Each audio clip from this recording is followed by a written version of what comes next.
if I'm composing my female Mount Rushmore great rocker chicks, I got to have the girls from Heart, Joan Jett, Stevie Nicks, and our next guest.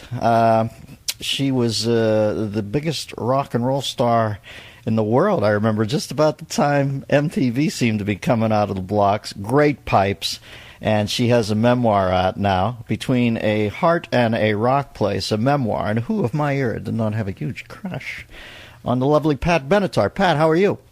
I'm good, Dennis. How you doing? All right, baby. I always see your name with the old man down at I work the Canyon Club once in a while, too, and you guys are always saying, I got to get down and see you some night. I know. We are always there every time you're there. And I'm sure it's a great show. Tell me about the memoir, Pat. Why now?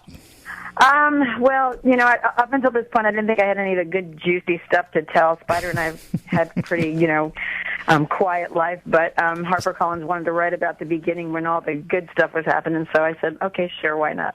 I used to live at 17th and 3rd around the corner from that joint with the chickpeas sign. What was that club called? Why am I blanking right now? I don't know, me either. I don't know. CBGB Omfug, maybe, or something, and I remember seeing you used to see signs up on the kiosk for John Cougar and the Cats. It was a great time. Is that where you started out in the lower village and stuff like that? We were down at Tramps all the time, and we were at the Cats, of course, all the time, working up there. And it was great. It was a great time being with all the comedians and everything, and the music scene was so great. So it was fun. Yeah, the village was percolating. That lower Manhattan was percolating. Let's say. Let's take a moment to reflect on this career, ladies and gentlemen. Pat has sold 22 million records, had 19 top 40 singles, won an unprecedented 4 consecutive Grammys for Best Female Rock Performance.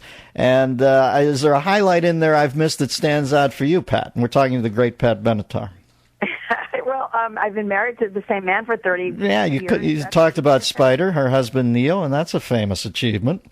Yeah, it's pretty crazy. So we lived in California for 30 years, so it's been amazing to, on any level.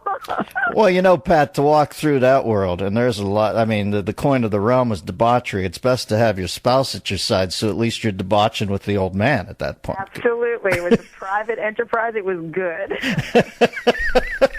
I remember Kevin Bacon once said, what's the key to a happy marriage? He said, and I was reminded of this by Megyn Kelly when she was on the Stern Show. He said, keep the fights clean and the sex dirty. Exactly. And that made me laugh. I remember thinking, well, there are worse maps to a successful marriage. Listen, you start out, and everybody knows the great pipes and the great rocker dame Pose, but you start out at Juilliard, right? You're a Juilliard girl. I was singing. I studied classical music for 8 years with the idea of going to Juilliard, and I was a teenager. I wanted to, I was listening to Led Zeppelin. I sounded like Julie Andrews singing, the Rolling Stones. So I could never figure out how to do it, but later on I did. But it was always in there, trying to get out. So. Well, Robert Plant, every young girl of that era's first rock crush with the shirt unbuttoned all the way down to the waist. The crazy thing for me, though, is I didn't like him. I mean, I loved him, but I wanted to be him. So that was the agenda. Well, look at that. You end up being him on the dame side of it. We're talking to Pat Benatar, and she has a new memoir out called Between a Heart and a Rock Place. Now, Pat, if memory serves me, it almost believe your upswing almost directly coincides with the birth of MTV, doesn't it? Yes, I mean we were the second video ever played, and I don't think that any of us ever had. We had no idea what they were talking about. You're kidding me.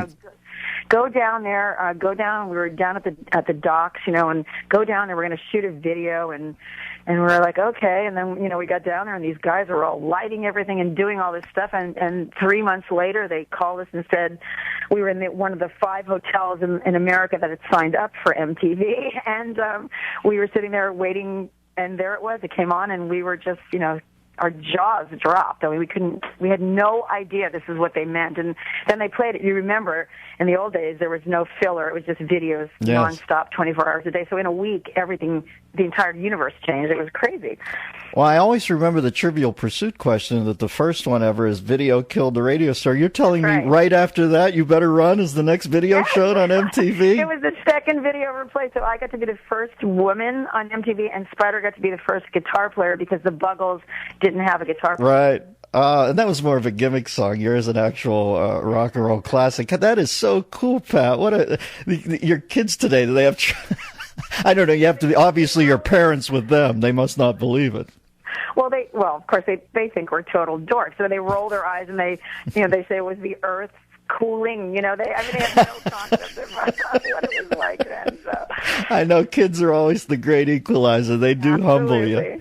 If you think for 1 second you're cool, have kids. Yeah, there you go. Hey, what did the kids and what do you make of Lady Gaga? She seems to be the big thing now. Do you dig her chops, or what's your take on her? I just wish she had better manners, but I love her. I think she's great. She's pushing the envelope. She's crazy, and I'm always for that. I love that. Yeah, but there's crazy, then there's just rude. You don't have to pop the bird at people. I'm not going for that rude thing, but all the other stuff I'm okay with. Yeah. Hey, I'll tell you what, out of all the thrills you've had, and once again, I ticked off Pat's CV at the beginning. It's unparalleled in rock and roll history, but it's got to be a big thing. I see these guys showing up when they're inducted into their state Hall of Fame, Nicholson in Jersey, and you got into the Long Island Hall of Fame in '08, right? What'd that feel like for a Lindenhurst girl?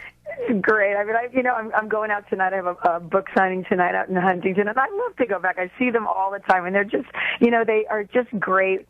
I had a great childhood growing up. We had a lot of fun out there, and everybody still comes. Half my family's out there, so it's just like a big wedding. It's great. Well, Patty, it must be a great feeling to know somebody says BENATAR and the Bing Bang on it is one of the greatest rock singers ever.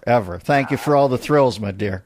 Thank you, too. All right, Pat BENATAR, and the memoir is Between a Heart and a Rock Place. And I didn't want to get gushy with it, but geez, I had such a crush on Pat BENATAR, huh? She had the attitude, she had the pose, she had the chops, and she had the looks. Boy.